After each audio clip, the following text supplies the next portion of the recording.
Les amis de Foot Central, Liverpool accueille Everton dans la journée de samedi et Manchester United accueille Chelsea. Jingle.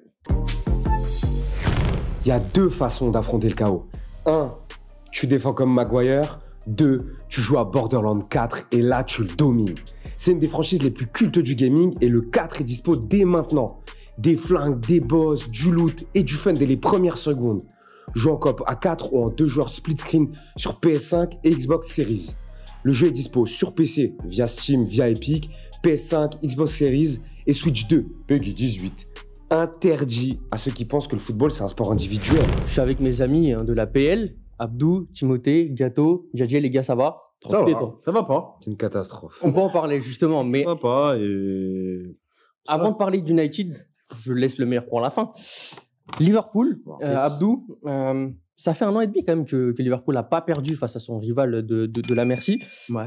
Est-ce que déjà c'est une victoire impérative pour Liverpool pour garder cette avance sur Arsenal et Tottenham, sachant qu'Arsenal aussi va accueillir Manchester City. Ouais, carrément, parce qu'un derby, c'est jamais simple. T'es Anfield, il faut que tu t'imposes, il faut que tu continues à maintenir cette dynamique-là. L'avantage, c'est que depuis le début de saison, tu t'imposes toujours en fin de match, donc t'as quand même un élan que t'as réussi à créer depuis la J1 de Première Ligue. Ouais, c'est important de remporter ce match-là parce que t'as un Everton qui, petit à petit, monte en puissance, en tout cas, propose de belles choses sur ce début de saison. Je vais faire un tour par ce côté-là. On a vu sur les derniers matchs, même que ce soit en Ligue des Champions, en PL ou même aussi pendant le Community Shield, que Liverpool, offensivement, ça reste intéressant. Aussi, il y a les joueurs pour. Maintenant, défensivement, il y a quelques failles. Comment, selon vous, on peut régler ces failles récentes pour Liverpool? Il y a quelques failles. Après, voilà, je trouve que depuis le début de saison, ils ont affronté quelques adversaires très sérieux. Voilà, on a vu sur le match de Newcastle où ils leur ont posé beaucoup de problèmes, mais in fine, t'es Liverpool et t'as toujours vraiment des éléments très très forts comme Alisson ou Van Dijk qui répondent toujours présents. Konaté, c'est un peu plus compliqué de son côté. Ouais. Kerkez, c'est un peu mi-figue, mi-raisin en ce début de saison, et puis t'as Szoboszlai qui dépanne à droite des fois. C'est pas optimal, on va dire. Et une fois qu'ils auront réglé ce souci-là, je pense ça ira beaucoup mieux. Mais au final, voilà, tu vois que les individualités défensivement sont tellement fortes que même si tu prends des buts, je trouve que voilà, c'est des buts qui sont pas vraiment évitables. Il n'y a pas de grosses erreurs, à part sur Konaté qui est un peu, c'est un peu compliqué. Mais sinon, pour moi, ouais, ça va se régler au fur et à mesure de la saison et il n'y a pas vraiment d'inquiétude à avoir défensivement. Pour moi, vas-y. Si c'est Beto qui commence pour Everton, Liverpool n'aura aucun problème. Et en fait, je comprends les mecs quand ils font des paris, parce que nous, on est sur MPG aussi, on est notre ligue, etc. Il a fait un match pourri la semaine dernière, le 0-0 contre Villa. Waouh! Et les autres occasions que vous et moi, on pourrait mettre, il les rate. Il va mettre des trucs compliqués la semaine d'avant. Non, ça, c'est vraiment dommage. Il faudrait qu'il fasse attention à la renaissance de Jack Grealish. Ouais. Qui peut vraiment faire mal. Avec Iliman Ndiaye, il y a une association. Avec Issa Ganaguay au milieu de terrain.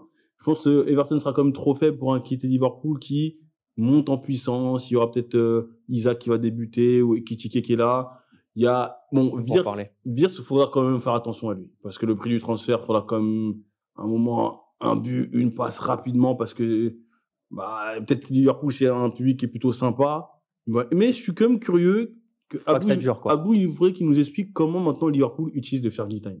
C'est bizarre, hein. C'est le slot time. C'est le slot time. Non, alors sur Wirtz, je suis pas trop d'accord parce que sur ses dernières rencontres et surtout contre l'Atlético là en milieu de semaine, il est vraiment monté en puissance. On sent qu'il est de mieux en mieux. Et en fait là, moi de ce que je comprends et de ce que je vois, c'est qu'il y a une vraie volonté d'Isaac, de Wirtz et de Salah de d'abord vraiment bien se trouver dans le jeu, bien clipper, etc. Après les buts, les passes D, je pense que ça viendra. Voilà, Salah, on avait quelques doutes, on se disait, voilà, c'est peut-être un peu poussif en première ligue. Et puis, tu as ce premier match contre l'Atlético, un but, une passe D en 6 minutes. Tu te dis, bon, il est toujours dans la place aussi. Mais de façon globale, moi, quand même, Beto, je me méfie un petit peu parce qu'en fait, son jeu en pivot, il est idoine pour le jeu, en fait, de Iliman Ndiaye et Jack Grealish, qui revient plutôt en forme aussi. Donc, moi, je me méfie quand même. C'est toujours dans ces matchs-là qu'il se réveille. L'année dernière, il a marqué au retour à Goodison Park, à l'époque. Donc, ouais, moi, je me méfie quand même de Beto. Ok, Brad Pitt. Toi, défensivement, comment tu vois ça du côté de Liverpool? Parce que quand même, on voit qu'il y a des changements, Frimpong, par-ci par-là, Szoboszlai, Kerkez ou Robertson. Bah, Comment ils peuvent régler tout en ça? fait, c'est en rodage. Déjà, tu as fait 2 recrues majeures sur les côtés. Il fallait, de toute façon, c'était un besoin, on en avait déjà parlé. Kerkez, ça met du temps. Ça met peut-être un petit peu plus de temps que ce qu'on pouvait prévoir, parce que le joueur connaît quand même l'APL, mais a du mal à s'acclimater pour l'instant, même si ça finira par venir. Pour moi, le vrai problème, c'est surtout à droite, sachant que ce sera sur le côté fort d'Everton. La connexion Grealish-Garner est vraiment, vraiment très intéressante. Tu as Dewsbury Hall aussi qui, du fait de son pied gauche, peut aussi se retrouver dans cette zone-là. Donc pour moi, c'est vraiment, vraiment genre bien défendre à droite, essayer d'avoir une bonne consistance, une bonne relation milieu-défense sur le flanc droit qui va être primordial pour Liverpool. On parlait tout à l'heure de Salah, Abdou. Au final, il a fait vraiment, comme tu disais, un très bon match face à l'Atlético. Ça y est, maintenant, je pense qu'il a pris aussi un peu ce lead. J'ai l'impression que ça, comme tu disais, il réussit un peu mieux à se trouver, notamment avec Wirtz. Ouais. Moi, avant qu'on parle de lui aussi, je veux aussi te demander de manière globale, ce serait quoi l'animation offensive? On en a déjà parlé sur une autre vidéo, mais du coup, par rapport à Isaac ou Ekitike, puisque là, ça a été Isaac qui a été préféré en Ligue des Champions face à l'Atlético. Est-ce que tu vois la même compo plus ou moins ce week-end? Peut-être Szoboszlai démarrer dans le double pivot, comme tu disais dans la vidéo, parce que McAllister a reçu un coup. Donc, à voir. Je pense que c'est la seule incertitude. Après, Frimpong, moi, j'aimerais vraiment le voir démarrer cette rencontre-là parce qu'il aura de quoi reporter son couloir et surtout, en fait, il a une telle capacité à se replier rapidement que finalement, il n'y a pas vraiment de trou derrière dans son couloir. Donc, ça fait plaisir. En tout cas, jusque-là. Et offensivement? Et offensivement, bah, il t'a provoqué un penalty contre Burnley. Il a été très en jambes, je trouve, contre l'Atlético de Madrid aussi. Donc ouais, je pense que lui aussi, il est en train de monter en puissance petit à petit. La vraie surprise, c'est Robertson. Parce qu'on s'attendait tous à ce que Kerkez s'impose immédiatement. Et finalement, ça peut prendre du temps. Déjà, ça prend du temps. Et surtout, bah, Robertson, non seulement il accepte la concurrence, mais en plus, tu sens que peut-être il a été un peu piqué. Et ces 2 derniers matchs, bah, mais très bel déclat d'ailleurs de sa part. Aussi, ouais. J'ai beaucoup aimé. Il a un très bon état d'esprit, Robertson. Ouais. Franchement, c'est pas le vice-capitaine pour rien. C'est ça. Mais je reviens à ma question de base sur l'attaque, Salah, Ekitike ou Isaac. Moi, je partirais sur la même que contre l'Atlético de Madrid parce que j'ai vraiment vu des choses intéressantes. Isaac, dans le jeu, en tout cas, j'ai trouvé assez bien dans l'ensemble. C'est un match correct, tu vois. Je sais pas, waouh, plus mais... le service, j'ai l'impression des autres. J'ai l'impression qu'il a envie de s'intégrer. C'est ça. C'est ce que je disais. En gros, on sent vraiment que les trois, ils essaient vraiment de se toucher, de se trouver techniquement. Et tu sais, souvent, Wirtz, dont tu l'as vu contre Arsenal, tu sais, des fois, il est excentré côté gauche, il se retourne et il essaie cette passe dans l'intervalle vers le demi-espace droit. Et en fait, Isaac se place très souvent par là. Et du coup, juste cette séquence-là, on l'a vu plusieurs fois et à chaque fois, le ballon était bien reçu de la part d'Isaac. C'est tout bête, mais ça a permis aussi à Wirtz de se mettre en confiance et tenter un peu plus cette passe-là, un peu plus risquée, de toucher un peu plus Salah, de dézoner un peu plus, de plus exploiter la largeur aussi. Donc au final, moi, je suis satisfait de ce qu'on a vu contre l'Atlético et je pense qu'on reverra la même contre Everton. Donc Isaac titulaire, du coup, dernier mot pour toi? Ouais, je pense. Maintenant, on va passer du côté des pronos, des Factor X. Tim, je vais commencer de ton côté. Moi, je vais dire 4-2 Liverpool, parce que je les vois quand même encaisser. Je pense que ça sera un match assez intéressant. Et j'ai mis Florian Wirtz en Factor X, parce que justement, ça peut être un match où il se révèle, sachant que Everton, c'est aussi une équipe qui se découvre pas mal, qui se projette énormément. Ça peut lui profiter. JJ? Moi, je dis 3-1 Liverpool et Factor X, Mohamed Salah. Ok. Facile. Moi, je dis 3-1 aussi Liverpool et Factor X, j'irai plutôt sur Gravenberch. On n'en parle pas beaucoup, mais... Un début de saison stratosphérique. Voilà. Et du coup, je vais finir avec l'homme de Liverpool. Ouais, vous avez dit 3-1. 2-1 Liverpool et Factor X, je te dirais Robertson. Oh, intéressant. Ça m'intéresse. Ok, bon, on va forcément passer à ce qui nous intéresse un peu plus aussi maintenant. Manchester United face à Chelsea. Bon, c'est toujours la même problématique maintenant au fil des émissions, au fil des saisons même, si j'ai envie de dire, pour Manchester United, Gato. Comment on trouve la solution face à ce Chelsea? Offensivement, je veux dire, pardon. Bon, offensivement, il y a moins de leur poser des problèmes. Il peut avoir un mot assez remuant. Il suffit que Amad Diallo soit repassé aussi dans les deux, juste derrière l'attaquant qui serait Šeško. Sûrement, il y a moyen de faire des choses intéressantes. Maintenant, à savoir quelle est l'ambiance déjà de travail à Manchester United, on se parle, on n'est même pas en octobre. Et il y a moins de poser des problèmes à Chelsea. Chelsea n'est pas invincible. Après, ils ont perdu au Bayern. cette semaine en Champions League. Est-ce qu'il y aura de la fatigue aussi possible? Le coach avec ses joueurs, est-ce qu'ils ont travaillé pour pouvoir animer ce système qui paraît figé et rigide? Et surtout le positionnement des joueurs. En fait, tu vois qu'il y a Bruno Fernandes qui est mis dans ce double pivot-là qui est inexistant, et c'est même assez désagréable de le voir comme ça. Donc on n'exploite pas les qualités de ces joueurs-là, mais je sais pas, je vois quand même un match, et j'irais même sur un match nul. Chelsea va pouvoir poser des problèmes, et je vois pas un score vierge. Je vois des buts des deux côtés, et j'espère que la mens commence, parce qu'aussi, Indir, c'est plus possible. Djadji, je vais passer avec toi. Maintenant, de manière extérieure, tu as suivi aussi plusieurs matchs de Manchester United. Ouais. Comment tu vois ces difficultés dans le jeu? Gatto parlait de Bruno Fernandes, par exemple. Comment tu vois tout ça? Bah ouais, en m'appuyant sur ce qu'il a dit par rapport à Bruno Fernandes. En fait, moi, je le vois... Tu peux pas le faire jouer en 8, en fait, je trouve. Soit tu le fais jouer plus haut, soit tu le mets sur le banc. Donc, parce que là, je trouve que dans les circuits de passe, même dans l'intensité, dans les courses, dans ce qu'on sait que Bruno peut faire de mieux, bah t'as pas vraiment la meilleure version de lui. Ensuite, le double pivot, voilà, le dernier match contre City, le double pivot avec Ugarte, c'était, je trouve, très très très compliqué quand même. Ouais, en 2 passes. Ouais, voilà. En attaque, tu sens qu'il y a vraiment que de l'électricité qui peut venir des pieds de Bemo. Malheureusement, Cunha s'est blessé, donc voilà, ça t'enlève quelqu'un quand même. Donc voilà, c'est assez compliqué. Et en fait, je trouve que quand tu regardes bien la physionomie des matchs, l'élément offensif, enfin, même pas offensif, l'élément qui apporte le plus de danger offensivement, c'est Dorgu. Donc c'est assez compliqué quand même.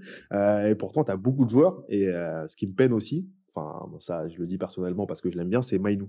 Mainoo, je sais pas pourquoi il est placardé comme ça. Donc voilà, assez compliqué du côté du United. Mais bon, tu as quand même de la qualité. Il faudrait savoir si quand même Amorim arrive à changer son système, parce qu'au bout d'un moment, voilà, c'est un peu compliqué. Djadji, il parle du système, les gars. Comment Manchester United peut mettre vraiment Chelsea dans ses retranchements? Déjà, il faudrait mettre le pied sur le ballon et avoir plus d'idées que ce que tu as montré précédemment. Après, voilà. C'est le ballon la clé pour toi? Ou c'est au contraire? Moi, je pense qu'on n'arrivera pas à faire le dos rond. Au bout d'un moment, il y en a un qui va faire une erreur, surtout si malheureusement Indir est titulaire, même si ce n'est pas forcément le pire joueur cette saison. Mais défensivement, je ne vois pas réussir à tenir 90 minutes. Et on a une équipe de Chelsea en face qui, malgré les ajustements qu'elle doit faire, a montré qu'elle était capable de marquer contre quasiment n'importe qui. Même, tu vois, hier, contre le Bayern, ils étaient un petit peu en dessous. Ils ont quand même réussi à se procurer des occasions. Ouais. Sur la première demi-heure, ils ont quand même des situations franches. À l'Allianz. À l'Allianz, en plus. Donc, face à une défense de United qui est encore en rodage, où il peut y avoir des erreurs de placement, des erreurs individuelles, comme on l'a vu malheureusement lors du derby de Manchester. Je pense que ce n'est pas la solution de se dire on va faire le dos rond et on va essayer de procéder en contre. C'est notre ADN, mais on n'arrive plus à jouer comme ça. Je pense qu'il faut tout simplement essayer de produire du jeu sur les occasions qu'on aura. La physionomie rêvée, entre guillemets, ce serait celle comme contre face à Arsenal, avec le but à la clé. Parce que pour le coup, défensivement, ça tenait pas trop mal, même si sur coup de pied arrêté, il y avait des brèches et Arsenal les avait exploitées. Mais offensivement, tu sentais que c'était quand même intéressant. Pour le coup, je pense que c'est le seul match où le double pivot a plutôt bien fonctionné. Casemiro-Bruno, en tout cas avec le ballon, puisque défensivement, ça reste largement perfectible. Donc pour moi, il faudra mettre le pied sur le ballon. Je te coupe là parce que c'était intéressant ce que tu dis, c'était Casemiro, c'était pas Ugarte. Mais pour moi, Ugarte n'a plus rien à faire en tant que titulaire, encore moins si c'est pour être associé à Bruno Fernandes. Je pense que c'est, de toutes les équations qu'on peut avoir au milieu de terrain, c'est la pire. C'est la pire association. Abdou, je te lance sur ça. Tim, il dit que c'est la pire, mais qu'est-ce qu'on doit changer, juste en termes d'hommes ou en termes de tactique, pour apporter un peu plus de danger selon ces joueurs, en fait? T'as plus Cunha, donc il faut remonter Bruno Fernandes, en fait. Et pour mettre qui, du coup? Tu mets Mainoo. Casemiro, Ugarte? Casemiro, Mainoo. Idéalement, sinon Casemiro, Ugarte à la rigueur, si tu te dis que je veux vraiment densifier au niveau de l'activité. Mais même là encore, je comprends pas, parce que Mainoo, il a quand même un sacré volume de jeu. Donc en vrai, Casemiro, Mainoo. Mais parce que Casemiro, Ugarte, en tout cas, ça serait pas pour jouer au ballon. Enfin, ça serait pas pour avoir une assise sur le ballon. Ouais, mais en fait, le truc, c'est que on peut le faire un petit peu quand même. Un petit peu. Oui, plus que Ugarte. Ouais. Voilà, oui, évidemment. En fait, si tu veux, c'est marrant qu'il ait dit que la clé, ce serait le ballon, parce que pour moi, c'est pas tant le ballon, ça sera plus qui mène en premier. Parce qu'en fait, ce sont deux équipes, je trouve, qui ont du mal à gérer un match quand ils mènent. Par contre, quand ils doivent aller chercher un résultat ou quand ils poussent, c'est là où tu vois le meilleur des deux équipes. Ça vaut pour Chelsea et ça vaut aussi pour United. Donc en vrai, limite, je dirais que la clé de ce match, c'est celui qui devra faire la course derrière, c'est probablement celui qui proposera le meilleur match et probablement celui qui sera capable d'au moins arracher un point. En tout cas, c'est ma vision des choses. C'est intéressant. On va passer maintenant à Chelsea. Chelsea, quand même, ils ont du mal parfois à l'extérieur, particulièrement Djadji. Comment tu fais pour aller chercher un point, voire 3, face à un adversaire qui est déjà en difficulté? Est-ce que tu essaies de faire le dos rond ou à certains endroits où tu as été quand même parfois à l'aise la saison dernière, ou alors tu essaies vraiment de proposer du jeu comme tu as pu le faire ces derniers matchs? Je pense que voilà, faut continuer sur sa lancée, faut essayer de proposer du jeu. On a une défense tellement friable dans tous les cas, même si on essaie de faire le dos rond, je pense que voilà, avec les armes que United a, ils pourront nous mettre des buts. Et faut pas oublier que Chelsea depuis 2013, on n'a pas gagné en PL contre United chez eux. Donc ça fait un sacré bout de temps, malgré toutes les périodes de troubles qu'ils ont pu traverser. On n'a pas. On t'avoue parce que tu vois, mais vraiment, ouverte, hein. Vraiment, c'était vraiment porte ouverte. Tu vois, il y a des saisons où United s'est pris des scores par un peu tout le monde, mais nous, ça fait vraiment très longtemps qu'on n'a pas gagné à United, et je pense que ça joue un peu aussi. Mais ouais, faudra prendre le lead offensivement parce que franchement, défensivement, la charnière Tosin-Chalobah, elle me fait mal aux yeux. Elle est vraiment, vraiment, vraiment compliquée. Surtout Tosin quand il est en un contre. Jorel Lato peut prendre une place. Ouais, mais Jorel Lato, il a joué contre Brentford. Après, le truc, c'est qu'il est sorti. Et pour moi, t'es un défenseur comme ça, assez jeune, tu peux pas. En fait, son incorporation. Joue à l'extérieur. Ouais, c'est sûr. Et, je pense que son incorporation dans le système de Chelsea, elle se fera petit à petit. Là, pour moi, c'est un peu trop compliqué de le mettre dans ce genre de match. Gato, du coup, je rejoins un peu ce que disait Tim aussi et ce que dit Djadji. La clé du ballon, ça peut être très important pour toi dans ce match?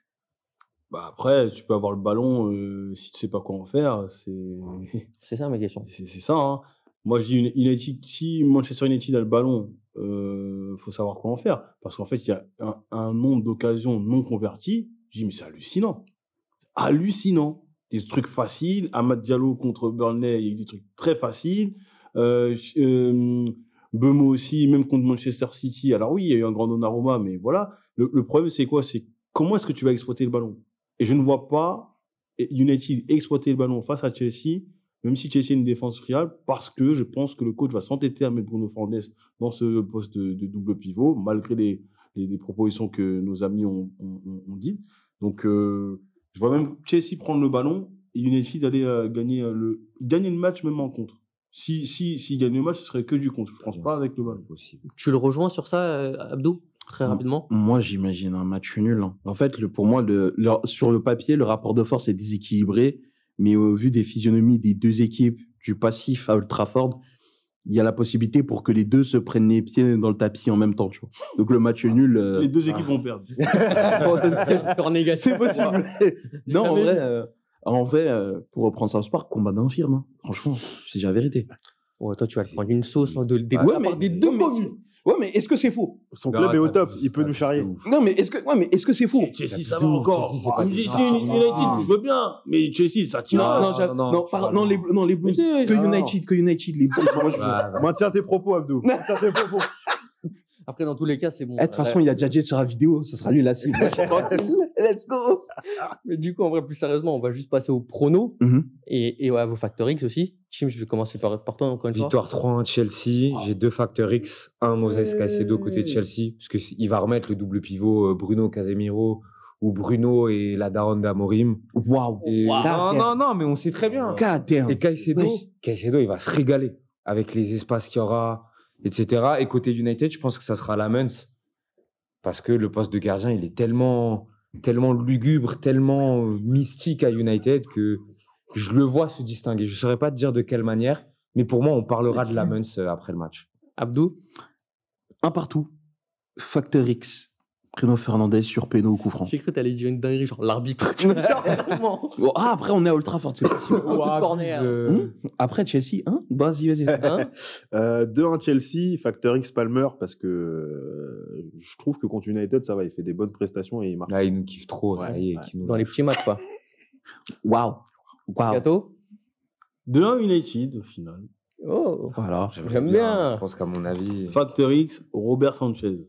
Vous allez voir qu'il va retomber dans ses travers. Bizarrement, quand c'est un United qui est nul à chier, Chelsea doit nous battre tous les jours, mais bizarrement, donc Robert, on compte sur toi. J'aime bien. Il a la vision de Jagé, fou. il a envie de J'ai mourir. tellement la vision. J'ai tellement la vision, On malheureusement. l'a tous sur ce plateau, je pense. Bon, en vrai, c'est intéressant parce qu'il y a eu du nul, il y a eu des victoires des deux côtés. Intéressant. Les amis de Foot Central, likez, commentez, dites-nous votre prono avant le début du match, et évidemment des deux matchs. Qui vous voyez prendre le lead en PL, qui vous voyez gagner entre Manchester United et Chelsea. Likez, commentez, boostez la vidéo, c'est très important. Et on vous dit à la prochaine. Ciao, ciao. Ciao. On se retrouve très vite. Mais en attendant, il y a Borderlands 4 qui vient de sortir. C'est fun, c'est fou et c'est surtout à toi de jouer. Joue en coop à 4 ou en 2 joueurs split screen sur PS5 et Xbox Series. Dispo dès maintenant sur PC via Steam, via Epic, PS5, Xbox Series et Switch 2. PEGI 18. Interdit à ceux qui confondent pressing et pressing à sec.